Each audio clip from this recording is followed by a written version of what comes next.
Hello everyone, let's start our capital gain revision part 1. Capital gain is chargeable to income tax only if all the following conditions are satisfied. Capital gain tax ఒక assessee పైన levy చేయాలంటే ఈ 4 conditions satisfy అవ్వాల్సిందే. First one, there must be a capital asset. ఒక capital asset ఉండాలి అక్కడ. Sir capital asset అంటే ఏంది? ఇక్కడ డిస్కస్ చేద్దాం. నెక్స్ట్ పాయింట్ ఉంది కదా క్యాపిటల్ అసెట్, అక్కడ డిస్కస్ చేద్దాం. Next, such capital asset must be transferred during previous year. Me previous year ఏంది? ఈ ఎగ్జామ్స్కి ప్రీవియస్ ఇయర్ 2022-23 మీ ప్రీవియస్ ఇయర్లో ఆ క్యాపిటల్ అసెట్ ట్రాన్స్ఫర్ అయి ఉండాలి. On such transfer gain must arise in previous year. ఆ ట్రాన్స్ఫర్ వల్ల మీకు కొంచెం క్యాపిటల్ గెయిన్ రావాలి. And such gain is not such gain is not exempt from income tax. వచ్చిన గెయిన్ ఇన్కమ్ ట్యాక్స్లో ఎగ్జామ్ట్ అవ్వద్దు అనమాట. ఈ 4 కండిషన్స్ సాటిస్ఫై అయితే నీ పైన capital gain tax income tax department levy చేస్తుంది అనమాట. నువ్వు క్యాపిటల్ గెయిన్ ట్యాక్స్ పే చేయాలి. So our first condition, there must be A capital asset కదా. క్యాపిటల్ అసెట్ అంటే ఏదో చూద్దాం ఇప్పుడు. Capital asset means property of any kind whether connected to business or not. ఒక ప్రాపర్టీ అనమాట, ఎనీ కైండ్ ఆఫ్ ప్రాపర్టీ. అది plant and machinery కావచ్చు, land and building కావచ్చు, ఏదైనా కావచ్చు. Whether it is connected to business connection ఉన్నా సరే, దాంతో బిజినెస్కి ఆ అసెట్తో కనెక్షన్ ఉన్నా సరే, లేకపోయినా సరే పర్లేదు. Movable and immovable. Land and building immovable, car, plant and machinery అని మూవబుల్, ఫర్నిచర్ కూడా.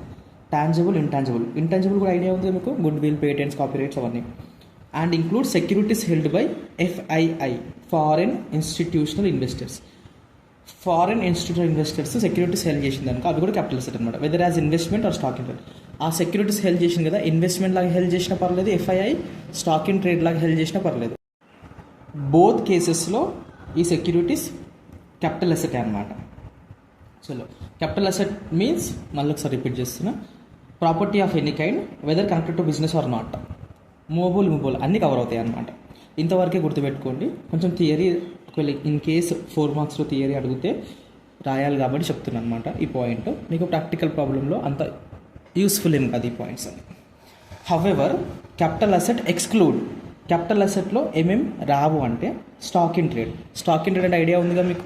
ఇప్పుడు టెక్స్టైల్ షాప్ అతనికి saris, dresses stock in trade, AC shop అతనికి AC stock in trade, TV shop అతనికి టీవీ స్టాక్ ఇన్ ట్రేడ్. ఆ stock in trade items ఉంటాయి కదా, దాన్ని సేల్ చేస్తే నీకు ఏమైనా గెయిన్ వచ్చిందనుకో, అది క్యాపిటల్ గెయిన్ కాదు, ఎందుకంటే అది క్యాపిటల్ అసెటే కాదు కదా. సో దాని సేల్ పైన నీకు క్యాపిటల్ గెయిన్ ఎందుకు వస్తే, దానిపైన బిజినెస్ PGBP హెడ్లో నీకు ఇన్కమ్ ట్యాక్స్ లెవీ చేస్తారు, క్యాపిటల్ గెయిన్ హెడ్లో levy చేయరన్నమాట.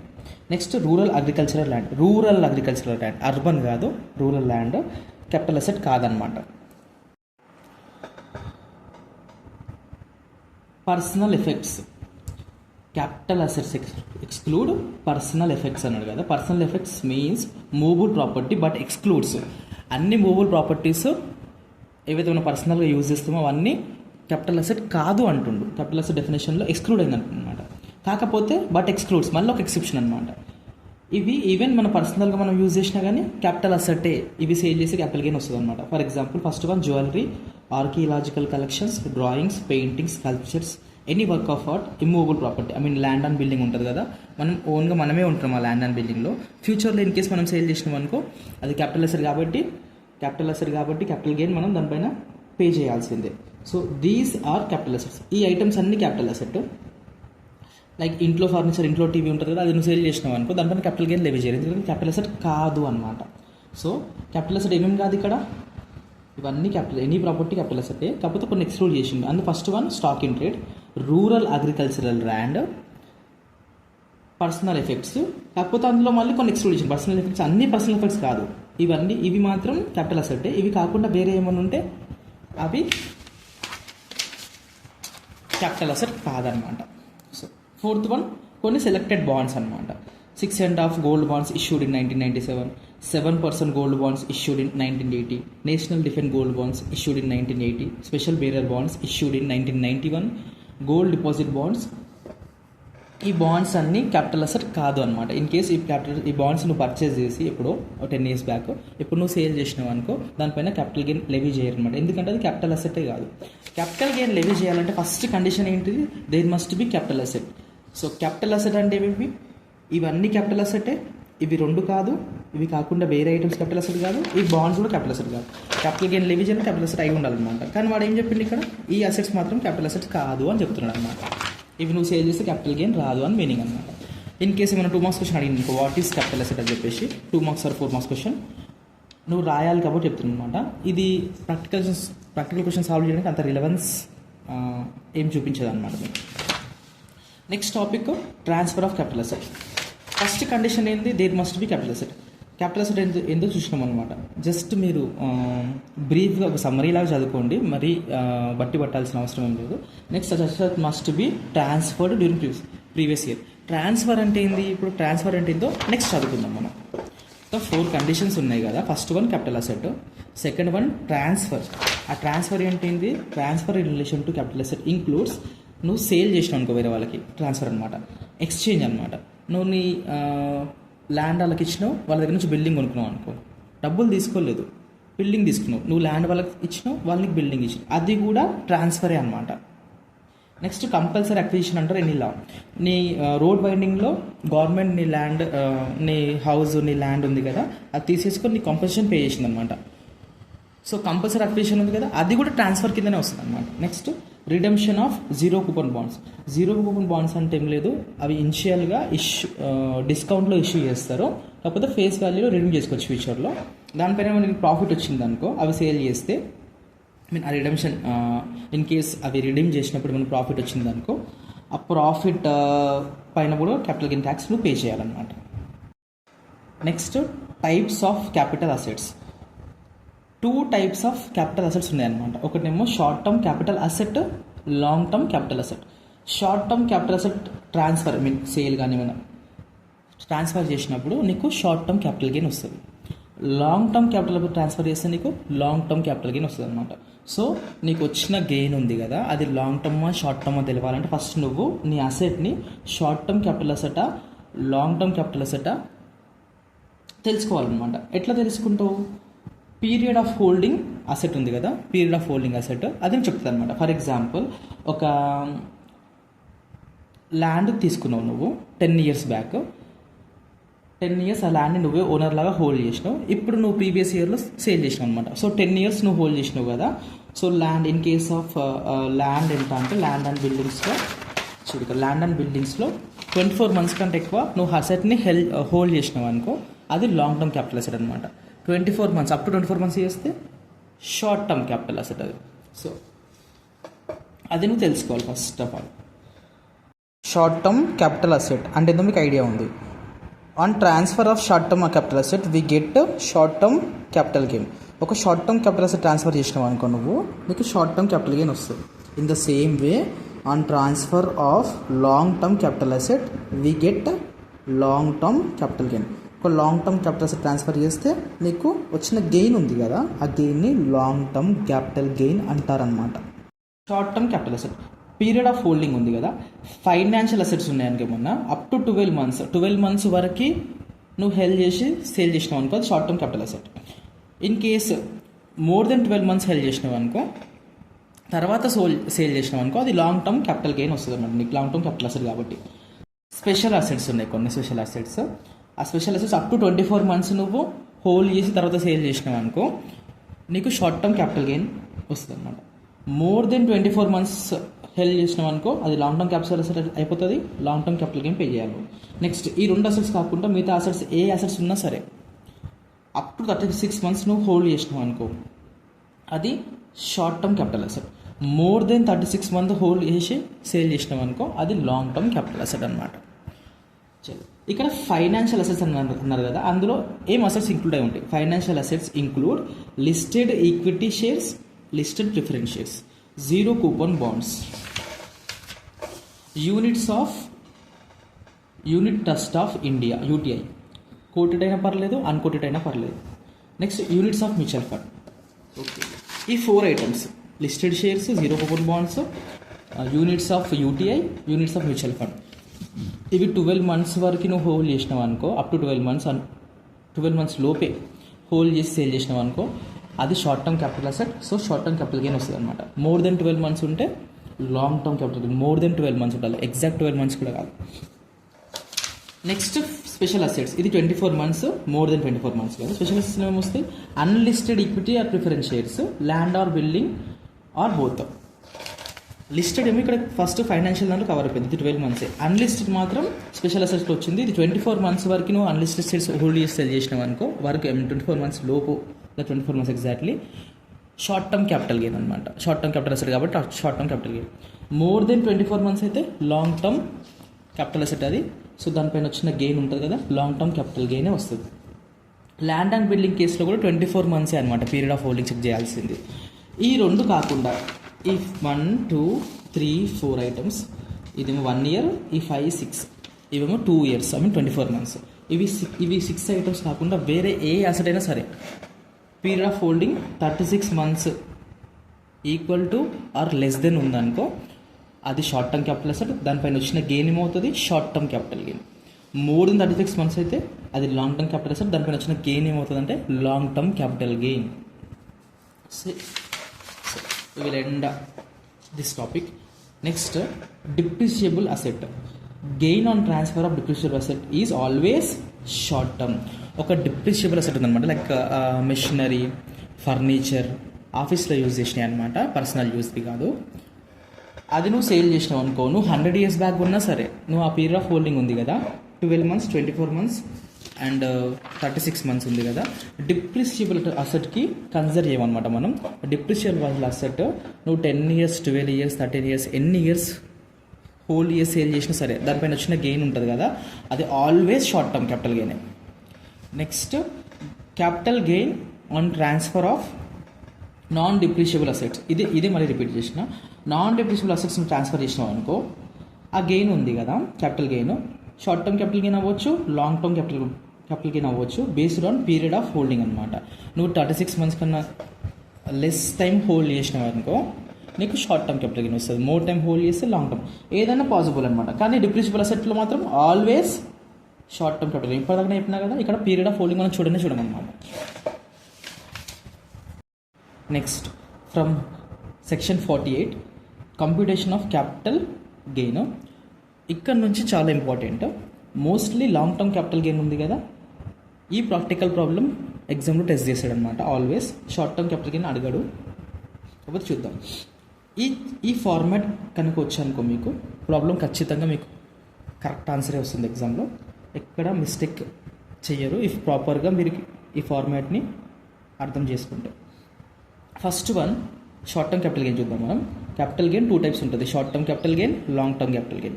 Short term capital asset transfer చేసినాం అనుకో, దానిపైన వచ్చే gain short term capital gain వస్తుంది. Long term capital asset transfer చేస్తే దానిపైన వచ్చిన గెయిన్ వస్తుంది? లాంగ్ టర్మ్ క్యాపిటల్ గెయిన్ వస్తుంది. So short term capital asset అంటే ఏంది? ఇక్కడనే కదా ఇందాక చూసినాం. షార్ట్ టర్మ్ క్యాపిటల్ అసెట్ అంటేనేమో అప్ టు ఈ మంత్స్ హోల్డ్ చేస్తే short term capital asset, more than చేస్తేనేమో long term capital asset. So మనం గెయిన్ క్యాలిక్యులేట్ చేయాలి. ప్రాక్టికల్ ప్రాబ్లం చేస్తే మీకు ఇంకా ఈజీగా అర్థమవుతుంది. First, full value of consideration. నీకు క్వశ్చన్ వేసారనమాట, సేల్ వాల్యూ ఇది ఏం లేదు, సేల్ వాల్యూ ఆఫ్ కన్సిడరేషన్ తీసుకోవాలి, మైనస్ ట్రాన్స్ఫర్ ఎక్స్పెన్సెస్. ఏమన్నా సేల్ చేయడానికి మనం ఎక్స్పెన్సెస్ ఇంకా అయినా లైక్ కమిషన్, బ్రోకరేజ్ ఏమైనా ఉంటే అది మైనస్ చేసుకోవాలి. నెట్ కన్సిడరేషన్ వస్తుంది. అందులో నుంచి cost of acquisition, cost of improvement minus చేయాలి.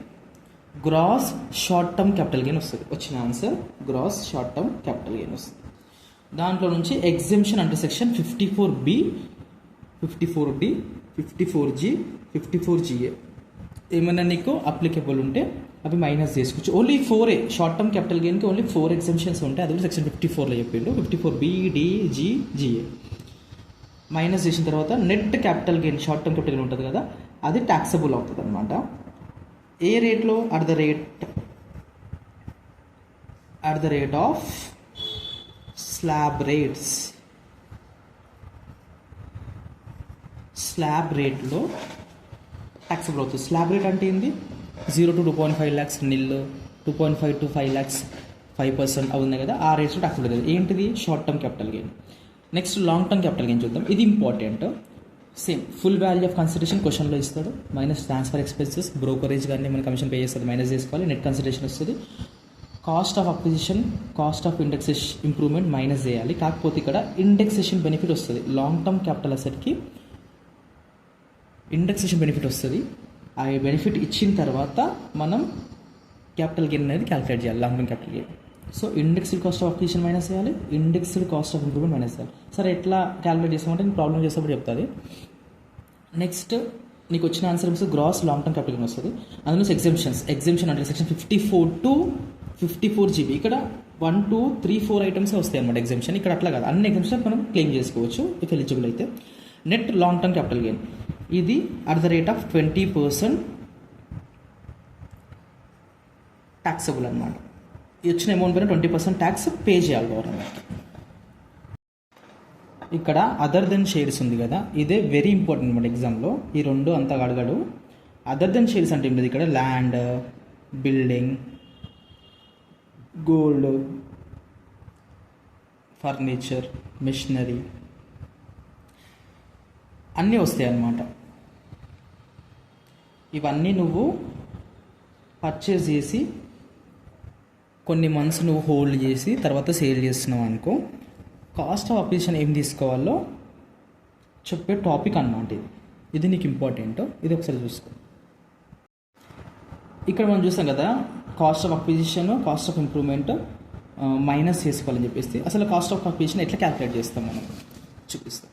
ఇక్కడ cost of acquisition, other than shares, gift or will or inheritance, ఈ 3 పాయింట్స్ ఉన్నాయి. ఫస్ట్ చూద్దాం అదర్ దెన్ షేర్స్ కాకుండా ఏమన్నా అసెట్ నువ్వు అక్వైర్ చేసినప్పుడు కాస్ట్ ఎంత తీసుకోవాలి అని చెప్పేసి టాపిక్ అనమాట. Date of acquisition before 1/4/2001. నువ్వు 1995లో 1996లో పర్చేస్ చేసినావు అనుకో, అది ల్యాండ్ ఏదన్నా క్యాపిటల్ అసెట్ ఉంది కదా, అప్పుడు కాస్ట్ ఆఫ్ అక్విజిషన్ ఎంత తీసుకోవాలి? Fair market value on 2001 1/4/2001 or actual cost whichever is higher. ఏది హై ఉంటే అది తీసుకోవాలన్నమాట. ఏ రోజు? 1/4/2001 రోజు అన్నమాట. అతను క్వశ్చన్లో ఇస్తాడు. ఒకవేళ ఆన్ ఆర్ ఆఫ్టర్ 1/4/2001 తీసుకుంటే యాక్చువల్ కాస్ట్ ఉంటుంది కదా. ఫర్ ఎగ్జాంపుల్ 2005లో తీసుకున్నావు అనుకో, నువ్వు ఎంతైతే కాస్ట్ పెట్టి తీసుకున్నావు అదే నీ కాస్ట్ ఆఫ్ అక్విజిషన్ అనమాట. దేనికోసం? ఇది అదర్ దెన్ షేర్స్ అనమాట. ఇదే నీకు ఇంపార్టెంట్. ఈ సెకండ్ వన్ థర్డ్ వన్ అంతా ఎగ్జామ్లో టెస్ట్ చేయడు, కాకపోతే చూసుకోండి ఒకసారి, జస్ట్ ఏదో సమ్మరీ లాగా చూసుకోండి. షేర్స్లో మళ్ళీ బోనస్ షేర్స్ ఉన్నాయి, ఆర్డినరీ షేర్స్ ఉన్నాయి. ఆర్డినరీ షేర్స్కి కాస్ట్ ఆఫ్ అక్విజిషన్ ఎంత? ఫర్ ఎగ్జాంపుల్ నువ్వు కొంటావు కదా ఒకనొక టైంలో 6-7 years బ్యాక్, ఆ కాస్ట్ ఆఫ్ అక్విజిషన్ మైనస్ చేసుకోవచ్చు కదా. అదే ఎంత మైనస్ చేసుకోవాలి? Amount paid for acquiring these shares అనమాట. అప్పుడు నువ్వు కొనేటప్పుడు ఎంతైతే అమౌంట్ పే చేసినావో, ఎంతైతే ఖర్చు అయిందో నీకు అదే మైనస్ చేసుకోవచ్చు అన్నమాట కాస్ట్ ఆఫ్ అక్విజిషన్ లాగా. In case of bonus shares అనేది నువ్వు కొనవు అనమాట, నీకు ఫ్రీగా కంపెనీ అలాట్ చేస్తుంది అనమాట. బోనస్ షేర్స్ అలాటెడ్ బిఫోర్ 1/4/2001 అయితే, బిఫోర్ 1999లో కానీ 98లో కానీ అలాట్ చేసిన బోనస్ షేర్స్ నీకు ఎఫ్ఎంవి ఆన్ 1/4/2001 తీసుకోవాలి. Bonus shares allotted on or after 1/4 అయితే 2001 అయితే నిల్ తీసుకోవాలి, అంటే కాస్ట్ 0 తీసుకోవాలి. ఈ థర్డ్ పాయింట్ మీకు ప్రాబ్లం చెప్పి నేను ఎక్స్ప్లెయిన్ చేస్తాను, అంత ఈజీగా అర్థం కాదు, కాకపోతే ఒకసారి వినండి. Gift or will or inheritance. నువ్వు ఒక ల్యాండ్ పర్చేస్ చేసి 5 years బ్యాక్ ఇప్పుడు సేల్ చేసినావు అనుకో, మనం దానిపైన క్యాపిటల్ గెయిన్ అనేది క్యాలిక్యులేట్ చేస్తాం. కానీ నువ్వు ఆ ల్యాండ్ పర్చేస్ చేయలే, మీ ఫాదర్ నీకు గిఫ్ట్ ఇచ్చిండు, లేకపోతే ఇన్హెరిటెన్స్ విల్ రాసిచ్చిండు మీ ఫాదర్, నువ్వు పర్చేస్ చేయలేదాన్ని, నువ్వు జస్ట్ మీ ఫాదర్ దగ్గర నుంచి నీకు ట్రాన్స్ఫర్ చేసుకున్నావు యాజ్ ఎ గిఫ్ట్. అప్పుడు కాస్ట్ ఆఫ్ అక్విజిషన్ ఎంత మైనస్ చేసుకోవాలి? కాస్ట్ ఎంత మైనస్ చేసుకోవాలి? ఇప్పుడు నువ్వు సేల్ చేసినావు, అది సేల్ వాల్యూ తీసుకుంటావు, ఫుల్ వాల్యూ ఆఫ్ కన్సిడరేషన్. కాకపోతే కాస్ట్ ఎంత మైనస్ చేయాలి? ఆ కాస్ట్ అమౌంట్ ఎంత అది చెప్పింది ఇక్కడ. కాస్ట్ టు ప్రీవియస్ ఉండదు. మీ ఫాదర్ ఎంతైతే పెట్టి కొన్నాడో ఆ కాస్ట్ ఉంటుంది కదా, ఆ కాస్ట్ మైనస్ చేసుకోవచ్చు అనమాట. ఇక్కడేమో అదర్ దెన్ షేర్స్ ఉంది కదా, ఇక్కడేమో నువ్వే పర్చేస్ చేసినావు, ఇది గిఫ్ట్ లాగా రాలేదు. సో నువ్వు కొన్నప్పుడు ఎంతైతే ఖర్చు పెట్టినావో ఆ కాస్ట్ ఉంది కదా మైనస్ చేసుకుంటావు. బిఫోర్ అయితేనేమో ఎఫ్ఎంవి కాస్ట్ ఉంది కదా హయ్యర్ తీసుకుంటావు. ఇక్కడ కాకపోతే నువ్వు కొనలు మీ ఫాదర్ నీకు ఇచ్చింది కదా, సో మీ ఫాదర్ ఎంతకైతే కొన్నాడు యాక్చువల్ కాస్ట్ టు ప్రీవియస్ ఉన్నాడు, ఆ కాస్ట్ మైనస్ చేసుకోవచ్చు. మా ఫాదర్ కూడా బిఫోర్ 1/4/2001 ఉంటే సేమ్, ఆయన కూడా సేమ్ రూల్ అనమాట. FMV on 1/4 or cost to previous owner whichever is higher, అతనికి కూడా సేమ్, ఏది హై ఉంటే అది వస్తుంది అనమాట. సో ఈ పాయింట్ నెంబర్ 5 కూడా అయిపోయింది, మీ పేజ్ నెంబర్ 5 కూడా అయిపోయింది. నెక్స్ట్ ఇక్కడ ఏముంది? కాస్ట్ ఆఫ్ ఇంప్రూవ్మెంట్ చూద్దాం. కాస్ట్ ఆఫ్ ఇంప్రూవ్మెంట్ అంటే ఏం లేదు, నువ్వు ఒక బిల్డింగ్ ఆల్రెడీ పర్చేస్ చేసినావు అనమాట. ఎప్పుడు 2002లా. నెక్స్ట్ 2010లా ఇంకో ఫ్లోర్ కట్టినావు బిల్డింగ్ పైన. దీన్ని ఏమంటారు తెలుసా? ఫ్లోర్ కట్టిందని కాస్ట్ ఆఫ్ ఇంప్రూవ్మెంట్ అంటారు అనమాట. ఒక 5 lakhs పెట్టి ఇంకో ఫ్లోర్ కన్స్ట్రక్ట్ చేసినాం అనమాట. దాన్ని కాస్ట్ ఆఫ్ ఇంప్రూవ్మెంట్ అంటారు. ఆ కాస్ట్ ఆఫ్ ఇంప్రూవ్మెంట్ ఉంది కదా, ఎన్ని cost of improvement incurred before 1/4/2001. Before 2001 incur చేస్తే నిల్ తీసుకోవాలి, అసలు ఇగ్నోర్ చేస్తాం అనమాట, 0 వస్తుంది అనమాట. ఎన్ని expenditure incurred on or after 1/4/2001 అయితే యాక్చువల్ కాస్ట్ ఎంతైతే ఖర్చు పెట్టినామో అదే తీసుకుంటాం. For example first floor construct చేయడానికి 5 lakhs అయిందనుకో 5 lakhs తీసుకుంటాం. ఈ పాయింట్ నేను ఎక్స్ట్రా రాయించిన. Full value of consideration for land and building. Land and బిల్డింగ్కి ఈ ఫస్ట్ వన్ ఉంది కదా, FVOC అని. ఇది ఏం తీసుకోవాలంటే క్వశ్చన్లో ఒకవేళ స్టాంప్ డ్యూటీ వాల్యూ, SDV అంటే stamp duty value, stamp duty value exceed అయిందనుకో 110% of consideration, then SDV will be full value of consideration. For example క్వశ్చన్లో SDV stamp duty value of land, ఒక ల్యాండ్ అనమాట, అది నువ్వు ప్రీవియస్ ఇయర్లో sale చేసినావు, దాని స్టాంప్ డ్యూటీ వాల్యూ ఎంత ఉంది తెలుసా? 200 rupees ఉంది. కానీ నీకు నువ్వు ఎంతకు సేల్ చేసినావు, సేల్ కన్సిడరేషన్ ఎంత ఉందంటే యాక్చువల్గా 150 rupeesకే నువ్వు సేల్ చేసినావు. సో ఈ 150 rupees ఉంది కదా, ఈ 150 into 110% చేయాలన్నమాట. చేస్తే 165 rupees వస్తుంది. ఇది if SDV exceed 110% of consideration, 110% of consideration చేసి ఎంత వచ్చింది? 165. ఎక్సీడ్ అయిందా లేదా? 200 ఉంది SDV అనమాట. విత్ ఇన్ లేదు, 200 ఉంది కదా. సో SDV 200 మన FVOC అవుతుంది అనమాట. ఒక ప్రాబ్లం చెప్పి నేను ఎక్స్ప్లెయిన్ చేస్తుంది, అర్థం కాకపోతే వదిలేసేయండి. ఈ టాపిక్ పైన ఈ SDV పైన క్వశ్చన్ ఎగ్జామ్లో టెస్ట్ కూడా చేయడం అనమాట, 50C. సో వదిలేసేయండి. నెక్స్ట్ ఇది గుర్తుపెట్టుకోండి, కాస్ట్ ఇన్ఫ్లేషన్ ఇండెక్స్ CII 2001-2 ఏమో 100 cost inflation index.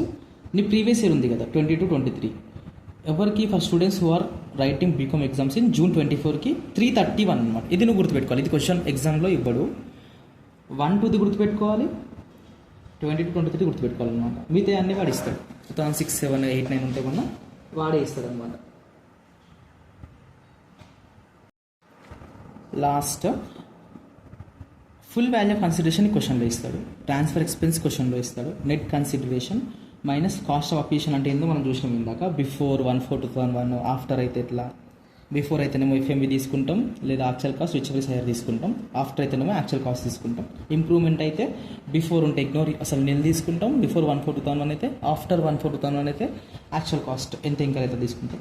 Gross STC వస్తుంది. ఎగ్జెంప్షన్స్ అని సెక్షన్ 54 అని చెప్పినా కదా, ఆ ఎగ్జెంప్షన్స్ చెప్తే అయిపోయింది. క్యాపిటల్ గెయిన్ వచ్చేస్తుంది అనమాట, షార్ట్ టర్మ్ కానీ లాంగ్ టర్మ్ కానీ. ఈ ఎగ్జెంప్షన్స్ డిస్కస్ చేస్తే సరిపోతుంది అనమాట. ఇప్పుడు ఖాళీ ఎగ్జామ్షన్స్ డిస్కస్ చేయాలి. చలో section number 54 capital gain exemptions చెప్తాను ఇప్పుడు. సెక్షన్ నెంబర్ 54 అసెస్ ఎవరు? Individual or HUF. మీకు తెలుసు ఇన్కమ్ ట్యాక్స్లో పర్సన్ అంటే ఓన్లీ ఇండివిజువల్ కాదనమాట. పర్సన్ అంటే individual, HUF, AOP, BOI, company, LLP, firm, వీళ్ళందరూ వస్తారనమాట. కాకపోతే ఎలిజిబుల్ అసెస్ సెక్షన్ 54 ఎవరు ఎలిజిబుల్ అనమాట? అసెస్ ఇండివిజువల్, HUF ఎలిజిబుల్ అనమాట. అసెట్ ట్రాన్స్ఫర్డ్, నువ్వు ఏ అసెట్ ట్రాన్స్ఫర్ చేయాలి? రెసిడెన్షియల్ హౌస్, అది కూడా long term capital asset. Long term capital అంటే ఐడియా ఉంది కదా, మోర్ దెన్ 24 months హెల్డ్ చేసినావు అనుకో, హోల్డ్ చేసి సేల్ చేసినావు అనుకో అసెట్ని, అది లాంగ్ టర్మ్ క్యాపిటల్ అసెట్ అనమాట. ఆ అసెట్ ట్రాన్స్ఫర్ చేయాలి. Asset in which capital gain has to be invested is residential house situated in India. నువ్వు ఒక రెసిడెన్షియల్ హౌస్, అది కూడా లాంగ్ టర్మ్ది, సేల్ చేసి మళ్ళీ ఆ అమౌంట్ ఇంకో రెసిడెన్షియల్ హౌస్ పర్చేస్ చేసినావు అనుకో, నీకు క్యాపిటల్ గెయిన్ అమౌంట్ ఉంది కదా, ఎంతైతే క్యాపిటల్ గెయిన్ నువ్వు అందులో కొత్త హౌస్లో ఇన్వెస్ట్ చేసినావో ఆ క్యాపిటల్ గెయిన్ అమౌంట్ ఎగ్జామ్ట్ అవుతుంది అనమాట. నీకు ఎగ్జామ్షన్ ఇస్తాడు అనమాట. ఓకే, ప్రాబ్లం చేసేటప్పుడు మళ్ళీ ఒకసారి ఇది ఇక్కడ క్రాస్ రిఫరెన్స్ చెప్పుకుంటూ చూపిస్తా ఒకసారి. టైం లిమిట్, ఎప్పటి వరకు కొనుక్కోవాలి కొత్త హౌస్? పర్చేజ్ అయితేనేమో within 1 year before or 2 years after the date of transfer. For example నేను 1st July 2022లో ట్రాన్స్ఫర్ చేసిన అనుకో, July 2022 ట్రాన్స్ఫర్ చేసిన 1st July, దానికంటే 1 year ముందు కానీ లేదా జూలై తర్వాత 2 ఇయర్స్ తర్వాత కానీ ఆ ట్రాన్స్ఫర్ డేట్ 1 ఇయర్ బిఫోర్ ఆ 2 ఇయర్స్ తర్వాత ఎప్పుడైనా పర్చేస్ చేయొచ్చు. ఒకవేళ కన్స్ట్రక్షన్ చేసినాం అనుకో, రెసిడెన్షియల్ హౌస్ కొనట్లేదు ఇక్కడ, కన్స్ట్రక్షన్ చేసినాం అనుకో, within 3 years from the date of transfer. 1 జూలైకి ట్రాన్స్ఫర్ చేసినా కదా, దాని తర్వాత విత్ ఇన్ 3 ఇయర్స్లో 22 జూలై కదా, 23 జూలై, 24 జూలై, 25 జూలై వరకు కొనేసేయాలన్నమాట. కన్స్ట్రక్షన్ కంప్లీట్ చేయాలన్నమాట. చేస్తే నీకు అప్పుడు ఈ ఎగ్జంప్షన్ వస్తుంది. నెక్స్ట్ ఎంత ఎగ్జంప్షన్ వస్తుంది? Amount invested or capital gain whichever is lower. ఇప్పుడు ఈ అసెట్ సేల్ చేసినందుకు నీకు క్యాపిటల్ గెయిన్ 10 lakhs వచ్చింది, కానీ నువ్వు రెసిడెన్షియల్ హౌస్లో 5 lakhs ఇన్వెస్ట్ చేసినావు అనుకో, 5 lakhs నీకు ఎగ్జంప్షన్ వస్తుంది అనమాట. ఇంకొక ఎగ్జాంపుల్, నీకు అసెట్ సేల్ చేస్తే క్యాపిటల్ గెయిన్ 10 lakhs వచ్చింది, నువ్వు 15 lakhs ఇన్వెస్ట్ చేసినావు అనుకో, అయినా కానీ సరే amount invest 15 lakhs, capital gain 10 lakhs ఉంది, whichever is lower, 10 lakhs exemption వస్తుంది అనమాట. నెక్స్ట్ సెక్షన్ 54B, ఇది ఎవరికి 54B ఇండివిజువల్ హెచ్యుఎఫ్, ఇది కూడా ఇద్దరికే అనమాట, ఓన్లీ అసెసెస్కే. ఏఓపి బిఓఏ కంపెనీ వాళ్ళందరికీ లేదనమాట. ఇక్కడ ఏం సేల్ చేయాలి నువ్వు? అర్బన్ అగ్రికల్చర్ ల్యాండ్, రూరల్ కాదు, అర్బన్ అగ్రికల్చర్. సార్ రూరల్ ఎందుకు కాదంటే రూరల్ అగ్రికల్చర్ ల్యాండ్ అసలు క్యాపిటల్ అసెటే కాదు కదా. రూరల్ అగ్రికల్చర్ ల్యాండ్ అనేది క్యాపిటల్ అసెటే కాదు, దానిపైన క్యాపిటల్ గెయినే లేదు. ఇంకా నీకు ఎగ్జంప్షన్ ఎందుకు? క్యాపిటల్ గెయిన్ ఉంటే ఏమైనా ఎగ్జంప్షన్ వస్తే నువ్వు తీసుకుంటావు అనమాట. క్యాపిటల్ గెయిన్ ఏమైనా ఛార్జ్ అయితే నీకు రూరల్ అగ్రికల్చర్ ల్యాండ్ పైన క్యాపిటల్ గెయిన్ అనేది ఉండదు అనమాట. సో దానిపైన నీకు ఎగ్జంప్షన్ ఎందుకు వస్తుంది? ఇంకా రాదు. సో అర్బన్ అగ్రికల్చరల్ ల్యాండ్ నువ్వు సేల్ చేసినావు, మళ్ళీ ఏం కొనుక్కోవాలి నువ్వు? తర్వాత ఎన్ని ఇన్వెస్ట్ చేయాలి? Rural or urban agriculture land being used for agriculture purpose అనమాట. అర్బన్ అగ్రికల్చర్ ల్యాండ్ సేల్ చేసి వచ్చిన డబ్బులు ఉంటాయి కదా, క్యాపిటల్ గెయిన్ మనం గెయిన్ చేస్తావు కదా, ఆ డబ్బుల్ని నువ్వు అర్బన్ అగ్రికల్చరల్ ల్యాండ్ కానీ rural agriculture land agriculture purpose కోసం కొన్నావు అనుకో, నీకు ఎగ్జంప్షన్ వస్తుంది. ఎప్పటి వరకు కొనాలి? With in 2 years from the date of transfer. With in 2 years. Construction లేదా సార్ ఇక్కడ అంటే, కన్స్ట్రక్షన్ ఎవరైనా ల్యాండ్ కన్స్ట్రక్షన్ చేస్తారా? ఇల్లు చేస్తారు కానీ, సో అందుకే కన్స్ట్రక్షన్ లేదనమాట. ఓన్లీ ల్యాండే కన్స్ట్రక్షన్, ఓన్లీ ల్యాండే కాబట్టి ఓన్లీ పర్చేజ్ ఒకటే ఉంటుంది అనమాట. Purchase with in 2 years from the date of transfer. For example నువ్వు 1 జూలైకి ట్రాన్స్ఫర్ చేసినావు అనుకో 2022, విత్ ఇన్ 2 yearsలో నువ్వు ఈ ల్యాండ్ కొనేసుకోవాలన్నమాట ఈ ఎగ్జంప్షన్ క్లెయిమ్ చేయాలంటే. ఎగ్జంప్షన్ ఎంత? Amount invested or capital gain whichever is lower. ఈ 2 పాయింట్సే ఇంపార్టెంట్ ఎగ్జామ్లో. ఈ 2 పాయింట్సే టెస్ట్ చేస్తాడు, ఇంకా వేరే ఏ పాయింట్స్ మ్యాక్సిమం టెస్ట్ చేయడం అనమాట. కాకపోతే సరదాగా ఒకసారి చూడండి. Next section 54D any assess. ఇది అందరు అసెస్ అవైలబుల్ అనమాట, ఓన్లీ ఇండివిజువల్ హెచ్యుఎఫ్ కాదనమాట. Company AO BO LLP partnership అందరికీ ఈ ఎగ్జంప్షన్ ఉంది కదా, అవైలబుల్ ఉందన్నమాట. ఇక్కడ ఏం చేయాలి? Industrial land or building sale చేయాలి, మళ్ళీ ఏం పర్చేస్ చేయాలి? ల్యాండ్ ఆర్ బిల్డింగ్ పర్చేస్ చేయాలి. ఎప్పుడు పర్చేస్ అయినా పర్లేదు, కన్స్ట్రక్షన్ అయినా పర్లేదు అనమాట. Land or building within 3 years after the date of transfer అనమాట. ఎగ్జంప్షన్ ఎంత? Same as above. Next section 54EC any assessee. ఇక్కడ ఏం సేల్ చేయాలి? Land or building or both, కాకపోతే లాంగ్ టర్మ్ క్యాపిటల్ అసెటే చేయాలి, షార్ట్ టర్మ్ కాదనమాట. ఇక్కడ నువ్వు ఏం సేల్ చేయాలి? ట్రాన్స్ఫర్ ఏం చేయాలి? Asset to be transferred land or building, లేదా ల్యాండ్ బిల్డింగ్ బోత్ కంబైన్ ఉంటుంది కదా, అది ట్రాన్స్ఫర్ చేసినా ఓకే. కాకపోతే ఎందులో ఇన్వెస్ట్ చేయాలి? మనీ ఏం కొనాలి డబ్బులతో? Bonds of NHAI national highway authority of India or RECL bonds నువ్వు కొనుక్కోవాలన్నమాట. ఎప్పటి వరకు కొనేసుకోవాలి బాండ్స్? అవి purchase within 6 months from the date of transfer. 6 monthsలో కొనాలి బాండ్స్. క్యాపిటల్ గెయిన్ ఎగ్జంప్షన్ ఎంత వస్తుంది? Amount invested or capital gain whichever is lower అనమాట. సేమ్ ఇట్లనే, కాకపోతే ఇక్కడ మ్యాక్సిమం లిమిట్ ఉందన్నమాట. మ్యాక్సిమం ఎగ్జంప్షన్ ఎంత? Up to 50 lakhs. For example capital gain నీకు 60 lakhs వచ్చింది, నువ్వు అమౌంట్ 70 lakhs ఇన్వెస్ట్ చేసినావు అనుకో, 60 lakhs 70 lakhs which ever is lower అయితే 60 lakhs. కానీ 60 lakhs రాదనమాట, మ్యాక్సిమం 50 lakhs ఇస్తాయి. ఇక్కడ 6 lakhs ఇన్వెస్ట్ చేసినా 50 lakhs వస్తాయి. నెక్స్ట్ పాయింట్ నెంబర్ 5లో సెక్షన్ 54F. ఇక్కడ ఓన్లీ ఇండివిజువల్ హెచ్యుఎఫ్కి మాత్రమే బెనిఫిట్ ఉంది. ఇక్కడ ఏం ట్రాన్స్ఫర్ అయితే any long term capital asset other than residential house. ఎందుకంటే రెసిడెన్షియల్ హౌస్ ఆల్రెడీ 54లో అయిపోయింది అనమాట, 54 సెక్షన్లో మళ్ళీ అవైలబుల్ లేదు ఇక్కడ. So any long term capital asset other than residential house నువ్వు ట్రాన్స్ఫర్ చేయాలంటే సేల్ చేయాలి. మళ్ళీ ఏం తీసుకోవాలి? 1 residential house property in India తీసుకోవాలన్నమాట. కొంటే అప్పుడు నువ్వు ఎంతైతే అమౌంట్ ఎగ్జాంపుల్ తీసుకోండి, క్యాపిటల్ గెయిన్ ఎంతైతే నువ్వు గెయిన్ చేసినావో ఇంటూ ఎంత అమౌంట్ ఇన్వెస్ట్ చేసినావో ఆ అమౌంట్ డివైడెడ్ బై ఎంతైతే సేల్ చేసినావో, ఇన్వెస్ట్ చేసిన అమౌంట్ కాకుండా నువ్వు సేల్ చేసినావు కదా సేల్ కన్సిడరేషన్, అది డివైడ్ చేయాలి. So capital gain into amount invested by net sale consideration చేస్తూ వచ్చిన అమౌంట్ కదా, అది ఎగ్జంప్షన్ అనమాట. ఆ 1 రెసిడెన్షియల్ హౌస్ ఎప్పుడు పర్చేస్ చేయాలి మనం? Within 1 year before or 2 years after the date of same like section 54 అనమాట. కన్స్ట్రక్షన్ అయితే 3 years, సేమ్ 54 సెక్షన్ లాగానే. సెక్షన్ 54G ఇది ఎనీ అసెస్కి అవైలబుల్ ఉందన్నమాట. ఎగ్జంప్షన్ ఇది అందరికీ ఎలిజిబుల్. ఇక్కడ any asset plant and machinery or land and building is transferred. ఇక్కడ నువ్వు ఏం ట్రాన్స్ఫర్ చేసినావు? Plant and machinery, land and building for shifting industrial undertaking from urban to rural area. ఎందుకు ట్రాన్స్ఫర్ చేసినావు తెలుసా? ఇక్కడ నువ్వు land and building, plant and machinery నీ ఇండస్ట్రీ ఉంది కదా, అర్బన్ ఏరియా నుంచి రూరల్ ఏరియాకి షిఫ్ట్ చేయడానికి నువ్వు అసెట్స్ సేల్ చేసినావు అనమాట. సో సేల్ చేసినావు కదా, అమౌంట్ వస్తుంది కదా, అమౌంట్తో నువ్వు ఏం ఇన్వెస్ట్ చేయాలి? మళ్ళీ ఏం కొనుక్కోవాలి? Purchase or construct of new plant and machinery or land and building in such rural area. నువ్వు రూరల్ ఏరియాకి వెళ్ళిపోయినావు కదా, షిఫ్ట్ అయిపోయినావు కదా ఇండస్ట్రీ తీసుకొని, అక్కడ నువ్వు ఏమైనా land and building, plant and machinery కొన్నావు అనుకో, within 1 year before or 3 years after నీకు ఎగ్జంప్షన్ వస్తుంది అనమాట. ఎంత? Amount invested or capital gain whichever is lower. Next section 54 GA అనమాట. NSC సేమ్ G లాగానే, కాకపోతే ఇక్కడ plant and machinery, land and building is transfer for shifting industrial undertaking from urban to SEZ. ఇందాకనేమో urban to rural area, ఇక్కడేమో urban to SEZ. SEZ అంటే ఏం లేదు, special economic zone అనమాట. గవర్నమెంట్ కొన్ని స్పెషల్ ఏరియాస్ ఉన్నాయి, ఆ ఏరియాస్లో నువ్వు ఇండస్ట్రీ పెట్టుకోవడానికి నీకు ల్యాండ్ ఇస్తుంది. ఇన్ కేస్ ఆ ఏరియాస్లో ఇండస్ట్రీ పెట్టినావు అనుకో, నీకు కొన్ని ట్యాక్స్ బెనిఫిట్స్ కూడా ఇస్తుంది అనమాట గవర్నమెంట్. అందులో వన్ ఆఫ్ ద బెనిఫిట్ ఇదే, నీకు ఎగ్జంప్షన్ కూడా ఇస్తుంది అనమాట. ఎందుకంటే అక్కడ రూరల్ ఏరియా, పల్లెటూర్లు అనమాట, అక్కడ ఇండస్ట్రీస్ పెట్టినామనుకో ఆ ఏరియా డెవలప్ అవుతుంది కాబట్టి గవర్నమెంట్ ఇట్లాంటి బెనిఫిట్స్ ఇస్తుంది అనమాట. సో ఇక్కడ నువ్వు ఏం చేయాలి? ల్యాండ్ అండ్ బిల్డింగ్ సేల్ చేస్తున్నావు, మళ్ళీ purchase or construct of land and building or plant and machinery new, కొత్తవి అనమాట ఇవి, మళ్ళీ సెకండ్ హ్యాండ్వి కొనొద్దు. New plant and machinery, land and building in SEZ. ఇక్కడేమో రూరల్ ఏరియా, ఇక్కడేమో SEZ. ఎంత టైం లిమిట్? ఎంత? సేమ్ 1 year 3 years అనమాట. ఎగ్జంప్షన్ ఎంత? సేమ్ అనమాట. Next last one section 54 GB. ఇక్కడ ఇది ఇండివిజువల్ HF ఇద్దరికి అవైలబుల్ ఉందన్నమాట. ఇక్కడ ఏం సేల్ చేయాలి నువ్వు? Residential house property.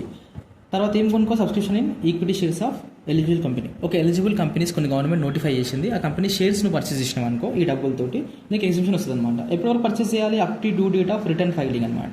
In case of company 31st October ఉందన్నమాట due date of return filing, అప్పటి వరకు నువ్వు కొనేసుకోవాలి. In case of individual 31st July అనమాట, జూలై లోపు నువ్వు షేర్స్ కొనేసుకోవాలన్నమాట. ఈ రెసిడెన్షియల్ హౌస్ ప్రాపర్టీ సేల్ చేసి వచ్చిన అమౌంట్ ఉంటుంది కదా, దాంతో షేర్స్ కొనుక్కోవాలంటే నువ్వు 31st July, ఇండివిజువల్ అయితే 31st Julyలో కొనాలి, కంపెనీ అయితే 31st October కొనాలన్నమాట of relevant assessment year. Exemption amount ఎంత? సేమ్ ఇక్కడ పైన ఉంది కదా, capital gain into amount invested by net sale consideration. ఇందులో నీకు ఎగ్జామ్లో టెస్ట్ చేసేది ఫస్ట్ వన్, సెకండ్ వన్ మాత్రమే. కాకపోతే ఇవన్నీ ఎందుకు చెప్పినట్టే, ఒకవేళ ఇన్ కేస్ థియరీ క్వశ్చన్ వచ్చిందనుకో, right exemptions available under section 54 in capital gain అని అన్నాడు అనుకో, ఇవన్నీ పాయింట్స్ రాస్తే నీకు ఫుల్ మార్క్స్ వస్తాయేమో, కొంతమంది ఇంట్రెస్ట్ వాళ్ళు రాసుకుంటారేమో అని చెప్పేసి పాయింట్ చెప్తున్నాను ఇవన్నీ. ఇప్పుడు మనం పార్ట్ నెంబర్ 2 వీడియోలో ప్రాక్టికల్ ప్రాబ్లమ్స్ కొన్ని చూద్దాం. మీకు అన్ని డౌట్స్ క్లారిఫై అయితే, ఫస్ట్ టైం విన్న వాళ్ళకి ఇది కొంచెం కన్ఫ్యూజన్గానే ఉంటుంది. నువ్వు ఒకసారి ప్రాబ్లమ్స్ అన్నీ నేను నెక్స్ట్ పార్ట్ 2 వీడియోలో చెప్తున్నా కదా, అది విన్న తర్వాత నువ్వు మళ్ళీ దీను ఒక 2-3 times, అప్పుడు నీకు కొంచెం క్లారిటీ వస్తుంది అన్నమాట. Thank you.